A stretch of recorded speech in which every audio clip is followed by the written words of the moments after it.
I want to answer the question about, you know, men and women in finances once again.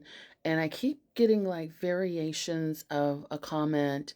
And for this particular commenter, they're asking, what about men that need to work more like they need to work more, like they work 40 hours, but maybe they need to pick up a part-time job or something, but they won't. Hi, my name is Dr. Natalie Jones. I'm a licensed therapist. So, I'm 46 years old. And I've been working since I was 15. Honestly, younger than that, if you count like the family business and things like that that I worked in. So much younger than that. But one of the things that I will tell you is I was racking my brain thinking about this. I don't think I've ever had to be told that, hey, Natalie, you need to go out and get a part-time job. You need to kind of pick up the slack and cover your bills and things like that. So I think inherently a responsible adult, what I'm trying to tell you without making it about me, a responsible adult never needs to be told what they need to do in order to cover their bills. So I don't think that you actually ever need to be in a person's wallet. Um, you just need to see, how they handle problems. Now, if you are with someone, you have children with someone, you're married to someone, and you need them to work more hours, and they need to be more responsible to cover their end on debt, but they won't. In my opinion, you have seen everything that you needed to see. They have told you about how they plan on solving problems.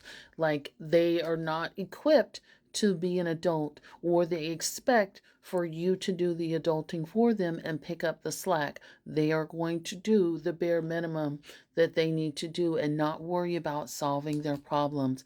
That is not someone that I would encourage any woman to build a future with, because they're letting you know that whether things are fixed or not, whether things are resolved or not, taken care of or not, I'm going to quit when I get ready to quit. I don't care what's going on. And if your kids need to eat, you need to eat. You going to get evicted because your mortgage isn't paid, and you got somebody that will not work 40 hours and will not pick up the slack, or they want to do extracurricular activities, but they're irresponsible with bill money. They are showing you who they are. And it is not, um, you know, that would be troubling, to say the least. I would encourage you not to entertain that. Or if you're seeing that, you need to pay attention to what you're observing and move a little bit different. Um, there are people that maybe need financial literacy or discipline around their finances. If you're in a different state, if you have to think about where your values are with respect to your finances and what you're willing to put up with. So if financially, if you're the type of person, like there's been women, especially on social media, that says, hey, I'm a billionaire, I've got it, so I don't mind covering it. If you are that person, then this post isn't for you. If you are fine saying that, hey, you don't really need to pull weight, you don't really need to do anything, then that's you. But if you are the type of person that, like, no, I want my man to be secure, I want him to be responsible, and and and I want him to pull his financial weight. But let me tell you something.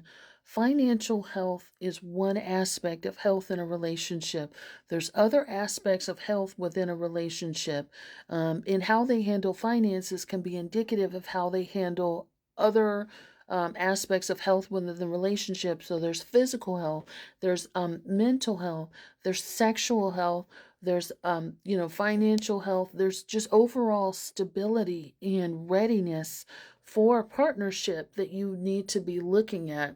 And so if it, chances are, if they're cutting their losses and they're saying, you know what, forget it, I'm not going to do it, there's a good chance that that's going to bleed over into other aspects or other health aspects of the relationship as well. So you need to pay attention, do what you need to do, and move on, if that's what you want to do. But if you don't want to move on, stop trying to make a square fit into a triangle peg. You know, those little games where people are trying to, the kids put the little circles and squares. You're trying to put a square into a triangle peg. and it's not going to work. And you don't need to be so desperate to hang on to a partner to put up with things that you're really not okay or that's really not aligned with your value system. I promise you, if you do it, you try to force that square into a triangle peg, it's going to come back and bite you in the ass later. You're going to feel resentful at work. At best, you're going to feel resentful and like you wasted your time at best. At worst, you might end up going to jail behind something. You might end up getting into an altercation. Um, you might end up having to pay your partner to leave or to have them evicted out of your home. So you're now locked into a situation where you have to pay them half of everything that you earn or a significant settlement. I'm telling you from what I know and what I see all the time, the number one reason that couples break up or get into conflict in their relationship is due to finances. Hope that helps. Thanks so much.